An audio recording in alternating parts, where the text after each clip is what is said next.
All right. Hello there, Acres of Diamonds community. We are on video podcast number 17. And today we have, so I'm DJ Ligori, and we are guests. We have Scott Gibbs as co-founder of Acres of Diamonds and Jake Gilman as our special guest today. And as you can see, if you're watching the video aspect, I did not get invited to Scott's house today. I must have, the invite might still be in the mail somewhere. But it's just them two, and then I got exiled over to here to my house. So, but today we got Jake on, and Jake is actually one of the first individuals to actually go through or be exposed to the Acres of Diamonds content and program. So Scott, let's get a little background between for you and Jake. How did this happen? Yeah, it was kind of neat. The first interaction we had where I thought Jake might have what it took to go through something like this was at the gym. It was at the YMCA, and he was there working out, and he was working out in the morning, early morning, and that's how I make a lot of my judgments about people. And I said, "Boy, it's interesting." And I think it might even been a weekend day. I think it was vacation, like a Saturday. Yeah, vacation day. So there's something even more unusual about a young kid, high school or early college kid, working out that early. And so I started talking to him about it, and he started telling me what he thought and what he believed in. And I wrote him a thank you note after that, or not a thank you note, but just a note to say how impressed I was to him about his work ethic and what I thought working out early in the morning stood for.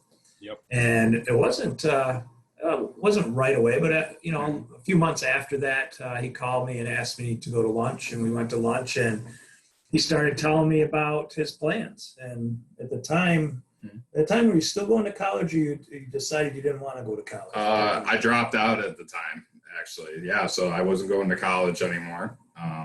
I think that was our first lesson to each other. I think that I told you, I think I could do it without school. Yeah. I go, you can learn from other ways other than going to school. Yeah. Good for you. That's awesome. Fully embrace that. Yeah. You go. Yeah. So then he was also working in the Brockport Wegmans or Brockport Warehouse. Where were we? I was at the Brockport Wegmans. Yeah. Yeah, and part-time, I think. Part-time, figuring out my life and kind of the avenues that I wanted to go. And I think I realized that there was opportunity that, to develop more as a person, to develop as a leader. Leadership was something that I really looked at and really interested in what made a great leader, I think. And really, from the first day I met Scott, and even when sending me that thank you note, I'm like, this is somebody that I can learn something from. So I definitely sent him a message to meet for lunch. And we took off from there. Scott taught me like the foundations. We went over a lot of different lessons. And I just built took the first brick that Scott gave me, and I really just took off with it. Yeah. And I think that's really worth understanding, DJ, because you've done it too, right? I don't coaching, mentoring, and especially the Acres of Diamonds philosophy isn't about the necessarily what I'm going to do for Jake or what I'm going to do for you, DJ, or what DJ you're going to do for a client. It's what you can help them realize they can do for themselves. And I love the fact that Jake's here, and I love the fact that he'll reach out to me. And he sent me a real, we did the challenge recently about thanking somebody that meant something to you. Nope. Jake sent me something that made me cry one time. He said, if not for you, Coach, I wouldn't be where I am today, and I want you to know that. And he's actually done it more than once. Yeah. And I'll never forget those notes, right? Yeah. But my point where I started to go with this was I just took what I knew and said, Jake, here, based on my experience, I think if you study these people, it'll be helpful. So we gave him Dale Carnegie's How to Win Friends and Influence People. I think we gave him Think and Grow Rich by Napoleon Hill, right? Two texts, and he devoured them, right? Yeah. He devoured them, just kind of like you do. Yeah. And that's something I've learned too, is, dealing with people who are interested in leadership. Everybody views leadership in their own perspective. So you could say, here's 2 or 3 books based upon leadership, or here's a good website based upon leadership. Read it and then develop your own ideas about it. We have our own ideas about leadership. We could say, all right, leadership is making others around you better. And if that individual doesn't believe that and they have their own view, it's like, all right, and that's your view of leadership. So I think that's something important that we all can take from, on understanding any topic, is really, we always have our own perspectives on what the answer is to really anything. yeah, good point. And from the point of Jake sitting down for lunch that day, that was about 5 years ago. Yeah. What happened after that? Well, time flew, right? So in 5 years, I really just absorbed everything Scott taught me. He taught me that, smart people, a lot of the time don't jam out in their car listening to music on the way to work. We absorb knowledge through books. I have a lot of books on my phone that I listen to. Now we have podcasts, so I do that a lot too.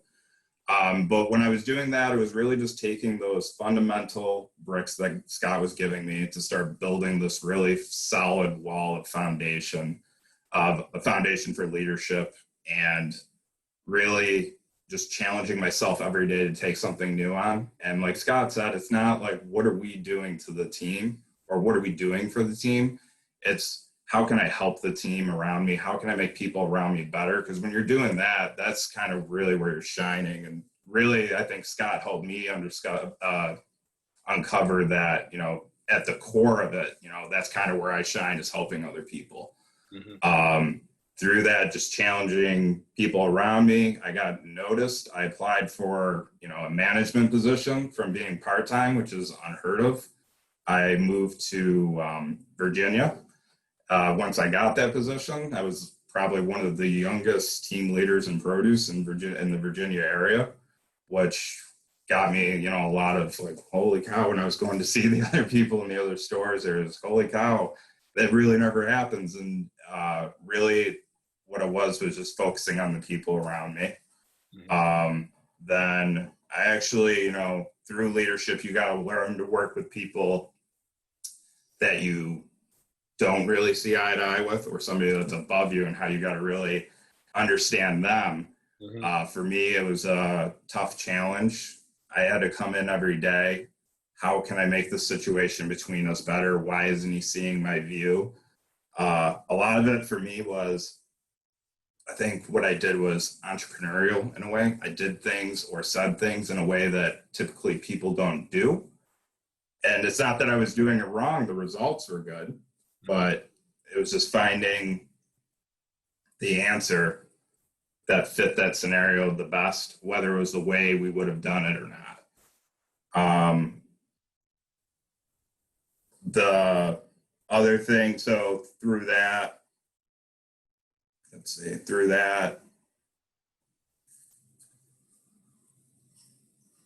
learning that, I had to take a step back too at some point to really trying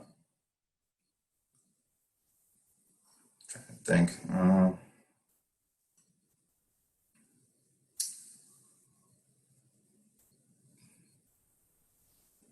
I think one of the other things that that you and Jake DJ don't give yourself enough credit for, maybe you do and I just don't know it, but I want to highlight it, is you guys, not only are you ready, willing, and able to absorb and go learn on your own, you're hungry, right? You're very hungry, but you're also, from my perspective, it appears fearless.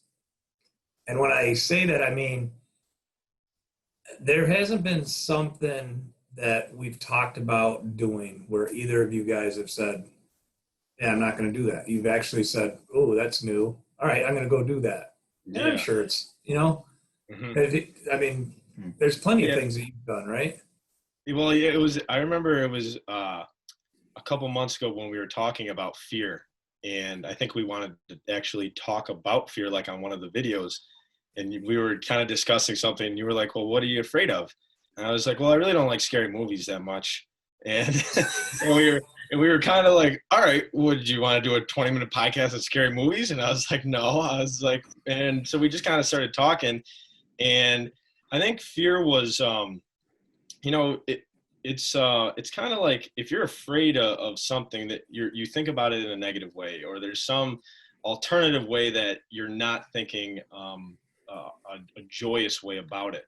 And that causes anxiety and it causes stress and things along those lines. But I think it's important that we can realize that we can actually use fear in a totally productive way, just like using stress in a productive way. I remember the day when I was talking to my father and he was told that he could retire. And this was probably maybe 5, 6, 7 years ago. And he said, I don't really want to retire because, I have a certain level of stress that I enjoy. And I'd said, well, wouldn't you want to retire and just play golf all day and go on the boat and things like that?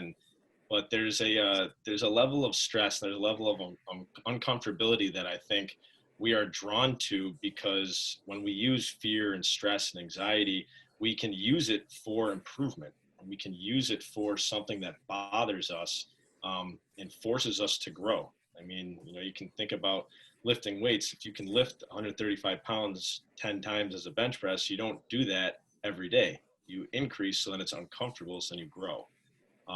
So that's kind of like a simple way of putting it. But yeah, I think it's important to use fear, to use stress, to use anxiety, somehow find a way to use it as a positive. Don't let it necessarily defeat you. So Jake, I'm curious because I did something similar to you. I might not have been. How old were you when you actually moved away? I was 22 or 23 when I moved Yeah, away. so that's pretty young, and it's not like you're going somewhere where you knew people. And so for a lot of people, that's a huge. They just wouldn't do it, right? Yep. At any age, let alone 22. Were you scared? And if you were scared, how'd you get yourself through it? And if you weren't scared, why the hell not? No, it's scary because, like you said, you don't know anybody. You definitely lose that foundation that you're used to of the people that support you. You still have them from distance, and you can reach out to them, but it's really digging deep and finding your own drive and why you're doing it. For me, it was the thirst of knowledge and leadership. Being able to take a team and go to the next level. The best example for me would be the coronavirus. During the coronavirus, obviously everybody was panicking. I ran a production area with basically pre-cut stuff ready to go. Pre-cut produce? Produce, fruits, vegetables, fruit bowls, entertainment stuff. People were still partying. So Wegmans get it to go stuff. Get it to go stuff. So really what I told the team is we're panicking because we want to make sure our people are safe. Our customers are panicking because they want to make sure that they have the stuff that they need. And then our employees want to make sure we're doing the best. We were probably middle of the pack. When you say middle of the pack to what? Middle of the pack. So there's 102 stores. So we were probably like 90s, 80s. During the coronavirus, I told them, it doesn't matter how the ship runs during calm waters. Need water? Yeah, I'm dry. Sorry. Water is a key element to podcasting. Hydration. I'm always drinking water over here. God, I know, right? Oh, you gotta stay hydrated. It's about how it runs during rough waters. And we went from bottom to number one. It's about consistency, not aggressiveness, being on them 24/7. It's just about being aggressive. Consistent. Yeah, and look, that's interesting. We when we started out on the podcasting stuff and putting ourselves on video, we were not crazy about it. And I think at the time I mentioned, look, we're just going to do it. And we don't care if it's good or bad. And it was because of Kathy Groutman, the superintendent of Greece schools, when she did her first video, she told me that she was scared to do it, and that her production guy said it didn't come out very good. Mm-hmm. And she said, and he asked, do you want to do a retake? She said, nope, we're not going to do a retake. She goes, why not? Or the guy said, why not?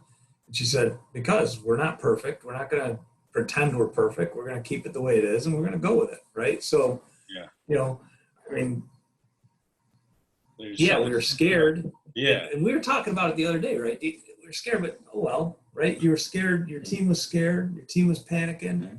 Okay, I get it, but let's slow down and let's be consistent. Let's be focused, consistent. What are our expectations? And guys, that's what leaders do, right? Leaders, when the teams are really, really high, you bring them down so they don't get arrogant. When they're really, really low, a leader has to bring them up. Yep. Right. And Rick Pitino tells a great story in his book, Success is a Choice, about the first year he was a Division I basketball coach. His team was up at halftime. He'd pat them on the ass and tell them what a great job they were doing. They were down at halftime. They'd come in and he'd tell them what terrible players they were and what a bunch of stinky hustlers they were. And he'd just berate them. And he said it wasn't until a year later or so that he figured out he's doing it completely opposite of what needed to be done. Mm-hmm. If they're up, bring them down a little bit. If they're down, bring them up a lot of it, you know? Yeah. So, you know, what you described you guys did in COVID that's leadership at its finest. Right? I had a football coach who always said, stay on an even keel. You know, always stay, you know, and there's a saying that I think my father told me, he said, you know, act like you've been there before, especially in the end zone. That was always something that I thought was important. You know, it's kind of like, you know, it's kind of like a little bit like visualization, like visualizing something that you want. And then when you actually achieve it, are you extremely surprised that it actually happened? So yeah, that's a good point. That's the, you know, I think it's a very humbling and it's a very strong feeling when you visualize something, you achieve it, and you are happy for that moment and you say, I did it. And then you make another goal and then you go get that one. You know, we talk continuous about, you know, improvement. It's kind of like a staircase. You know, it's you achieve something, that's one step, then you achieve another thing and it's another step. And I think involving fear into that progress is very important. And the more we talked about this, the more I think of Helena Chamberlain. Shout out Helena Chamberlain. She actually last week, one of our objectives, one of the last questions on the sheet, she says, I didn't even want to write this answer down because I knew this is what we were going to end up having to do as our objective. And I was like, well, that sounds awesome. You need to read this out loud right now. And so the last question was, what can I do to practice being tougher in my life? And she said, do more things that scare me. And basically what we ended up doing was we now for this week have to do something that scares us. And that was difficult. And I thought, I went online, I researched things. I seriously didn't really know what to do because, you know, not trying to necessarily sound cocky or anything, but I'd like to think that too many things don't really freak me out. And I want to try and figure out how to overcome them. But I ended up figuring something out, and I'm not going to say it because I haven't completed it yet. But it's a good one. So is it? I'm looking forward to it. Yeah, because I was thinking as you're talking, I was thinking, well, you just got done telling us the only thing that scares you is scary movies. So no, it was difficult because it's, you know, to look at fear in a good way. I tried to look at fear in a good way. So when someone says what scares you, it's like, you know, I think maybe the being average or fear of failure, things along those lines. But if you take consistent steps and actions towards trying to beat those fears, then I don't think you necessarily need to ever have them as a fear in your life. But I found something that I was a little afraid to do. Good. I'm looking forward to it. So Jake, I mean, your leadership actually, we haven't planned to talk about this, but DJ just piqued my interest on something. Your wife was not your wife when you moved down there. She was still, I don't even know if you were engaged, were you at that point? When we moved, we were. Okay. Yeah. So, how has she been doing? Like, are you seeing her grow? Are you seeing her leadership evolve? All the time. Her leadership grows all the time.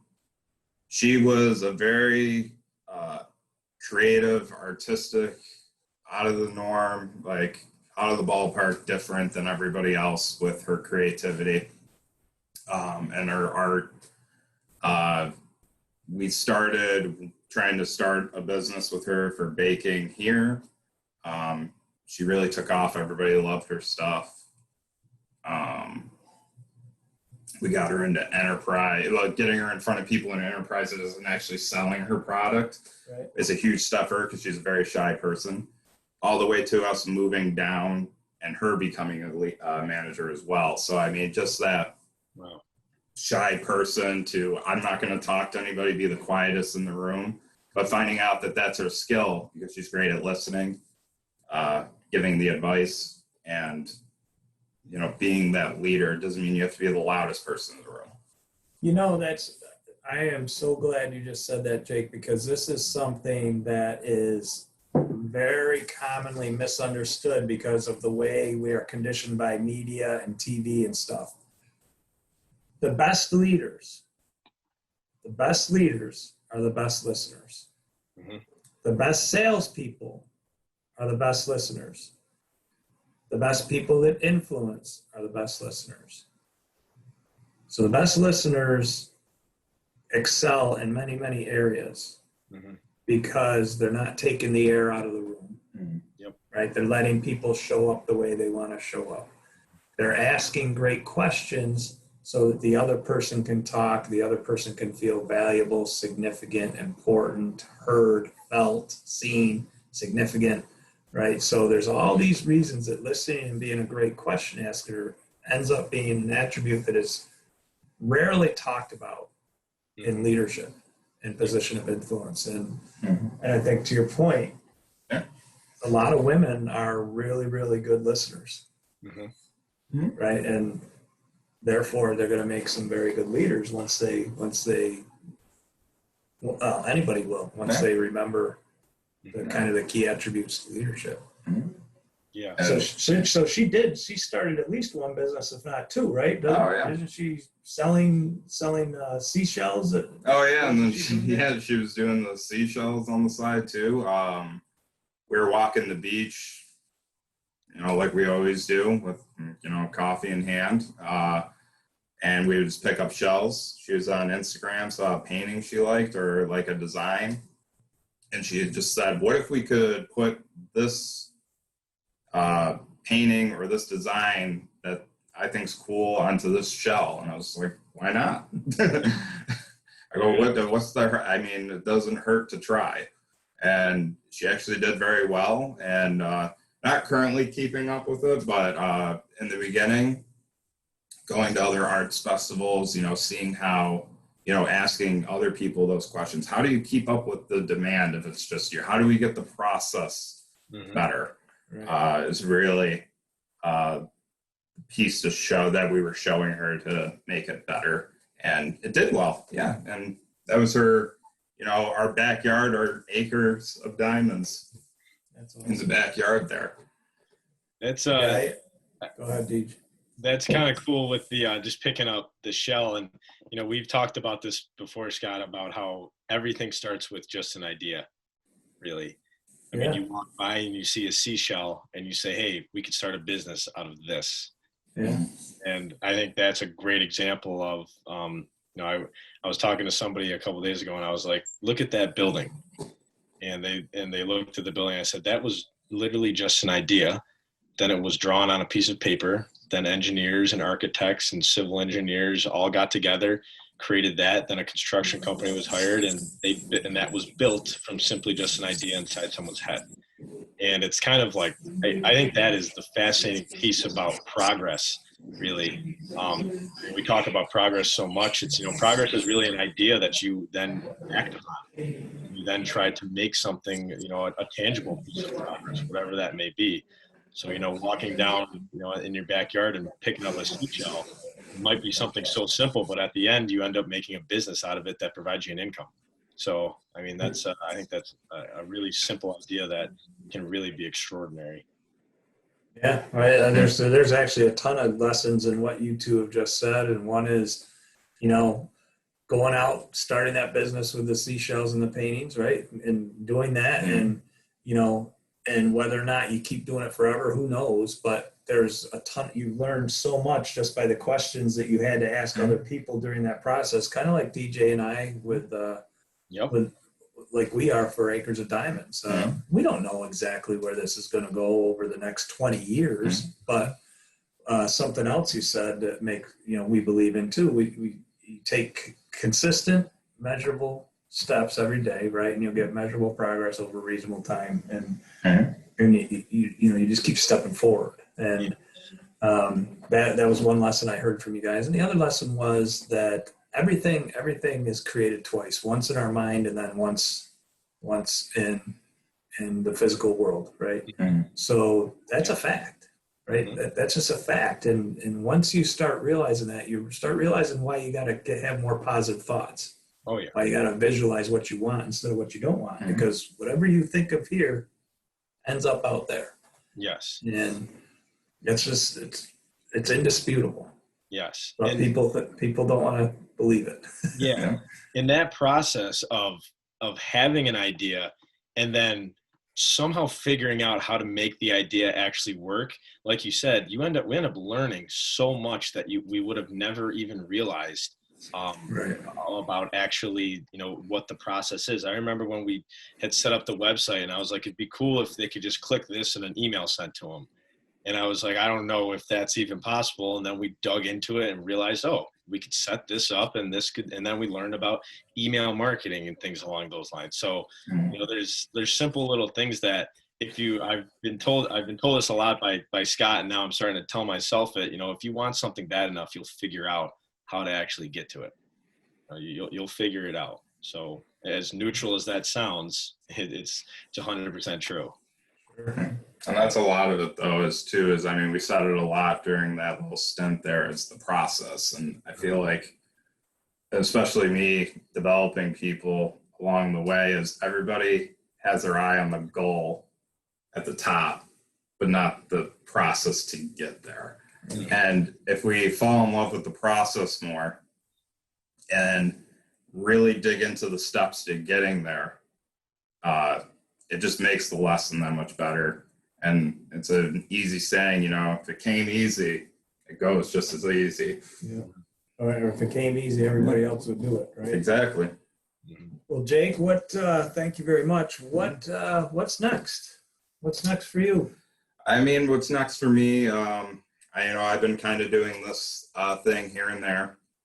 I got 3 videos up on my own channel, Jake Gilman. I don't have a cool name like you guys, but I just been doing little things like this, and it's really more of a development for myself. And really, it's just making the world a better place one step at a time, one person at a time. Just being that person to listen and guide them to an answer. I think sky's the limit. Whatever comes up here, I can do, and I'm just going to stay hungry and keep on striving to be the best leader I can. Well, yeah, I'm proud of both you guys taking it on, because as young people, whether you guys know it or not, you have a lot of people you're going to influence. A lot of people you're going to influence. A lot of younger people don't want to hear from somebody like me.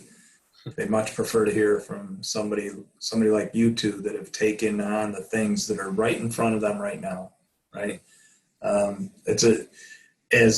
a lot of younger people won't believe that I understand their lives, right? Because I wasn't born in the Google smartphone world. You guys were. You're part of it, right? So you can coach, teach, and mentor that group a lot more effectively maybe than some of the older generation can. So I encourage you guys both to keep doing what you're doing. And it only takes, I'm going to give you a quick note. You never know who you're going to influence. I woke up Sunday morning to an email that made me cry. And it was somebody that was reading my Facebook post and said, you made one statement during that Facebook post that changed my life. And I'll be forever grateful. So when you guys are doing this work, when you're putting yourselves out there, when you're sharing your thoughts and ideas with the world, trust me, you have no idea how timely it's going to be for somebody. Yeah. Right. So keep doing it. And just that comment alone makes the fear that we had of doing these videos and podcasts all worth it. Yeah, for sure. Just for that. sure. You know, we'll take the growing pains of learning how to do podcasts and videos and looking weird and maybe sounding weird, just so maybe one person can say, hey, what you did helped me and it changed my life.